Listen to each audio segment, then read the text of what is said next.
അമ്മയുടെ പരിഭ്രമം കുറച്ച് കൂടുതലായിരിക്കും. ഞാൻ പറഞ്ഞു വന്നത് ഈ ടെൻഷൻ, സ്ട്രെസ് നല്ലതാ. നിങ്ങളത് സ്വയം മനസ്സിലാക്കുക, അതിന്റെ പരിമിതി വെച്ചുകൊണ്ട്. അപ്പൊ മന്ത്രി പങ്കെടുക്കുന്ന ഒരു പ്രോഗ്രാമിൽ നിങ്ങൾക്ക് അധ്യക്ഷ പ്രസംഗം നിർവഹിക്കണം. മുഖ്യമന്ത്രി വരുന്നൊരു ചടങ്ങിൽ നിങ്ങൾക്ക് ആശംസ പറയണം. എന്താ കൂടാൻ പോകുന്നേ? സഭാകമ്പം ഇച്ചിരി കൂടൂലേ? കൂടും. അയ്യോ എന്താ പറയാ. പക്ഷേ നമ്മുടെ ഉദ്ഘാടകൻ നസീമുദ്ദീൻ പറഞ്ഞ പോലെ ആ ഭയത്തെ നിങ്ങൾ അതിജയിക്കുമ്പോൾ ഡെഫിനറ്റ്ലി നിങ്ങളുടെ ആത്മവിശ്വാസം കൂടും, ആ പിരിമുറുക്കം കുറയും. അതിനെ അതിജയിക്കേണ്ടത് എങ്ങനെയാന്നുള്ളത് നമ്മൾ പഠിക്കും. അവിടെയാണ് ലോകത്ത് മഹത്തായ ഒരു വചനമുണ്ട്, the hardest thing in this world is to begin എന്ന. ലോകത്ത് ഏറ്റവും ബുദ്ധിമുട്ടുള്ള കാര്യം ബിഗിൻ ചെയ്യാന്നുള്ള, തുടങ്ങുക എന്നുള്ളതാണ് ഏറ്റവും ബുദ്ധിമുട്ട്.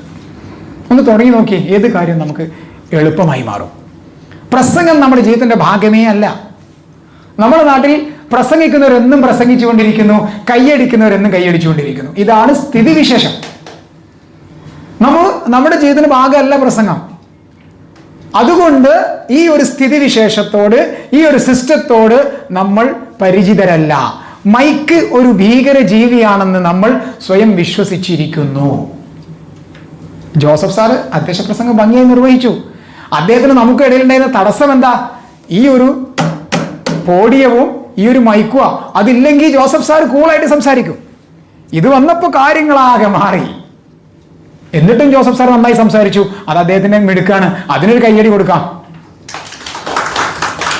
പോയിന്റ് മനസ്സിലായോ? മൈക്കൊരു ഭീകര ജീവിയല്ല എന്നുള്ളത് നമ്മൾ തിരിച്ചറിയണം.